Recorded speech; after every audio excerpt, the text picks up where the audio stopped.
Let's spend just a little bit of time talking about the 5 hidden powers of questions. Now, I'm going to give you all 5 as we go through this session, and we're going to really dig down deep into each one of these. So you're walking away with some rock solid options that they create freedom. And the more choices we have, the more opportunities that we can uncover. Now, when I talk about the hidden power of questions, what exactly does that even mean? You see, motivation to do something different, it comes from thought. It's recognizing what we have right now and maybe thinking about what we would like to be different. Now, we're going to dig more into that as we go on in this session. But let's start right there. Motivation comes from thought.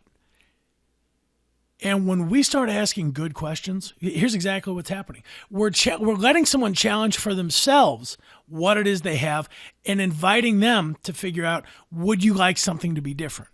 Good questions, here's what they do. I like to use the analogy of a game of chess. Now, we've all played the game of chess. Maybe you haven't. Here's the deal. The most powerful piece on a chessboard is the queen, right? The queen can move in any direction, as many spaces as she wants. And we think about asking good questions. Here's the analogy that I like to draw. Would you rather be the most powerful piece on the board, or would you rather be the hand that moves the pieces? Let me give that to you one more time. Would you rather be the most powerful piece on the board or the hand that moves the pieces? See, there's power and then there's real power. That's kind of interesting when we think about it that way, isn't it? See, good salespeople, they have good answers. Great salespeople have great questions. So which one do you want to be? Amateur salespeople, here's what that looks like. They feel the need to control the conversation, right? They're hoping, I guess, to get enough good stuff out there. Enough information. Hopefully, they're going to say something that's going to snag a piece of your attention and make you interested. Now, we're going to dig more into that later, but let's think about that. They're going to say something to make you interested.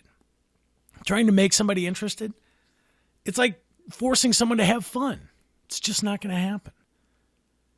We can almost sense a amateur salesperson from far away, can't we? If they do ask questions, we can almost feel that by answering that question, it's identifying us as a prospect. It feels like a trap, doesn't it?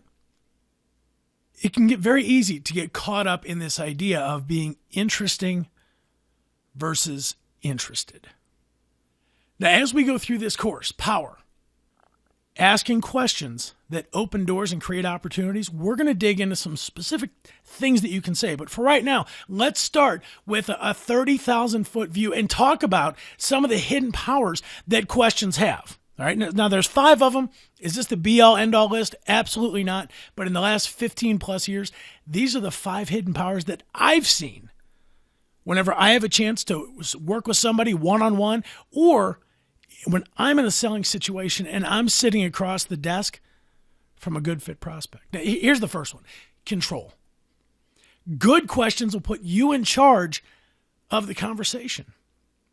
Have you ever noticed this in any interaction? There's always one person that's reacting a little bit more than the other. If I introduce a topic, if you ask a question and you introduce a topic, let's say we're going to talk about apples. You're determining the topic. We can talk about anything you like, what color they are, what they taste like, the different varieties, where you can buy them. But here's what literally just happened. We're still talking about apples. And what we're going to do is we're going to start creating situations where the logistics are more in your favor. One of the things that happens all the time is we say, I'd love to ask more questions, Bob, but tell you the truth, I don't know what to say. Or here's a big one. I don't want to ask the kinds of questions that feel manipulative. I don't want to ask the kinds of questions where somebody feels like if they answer it, that we just caught them. Good.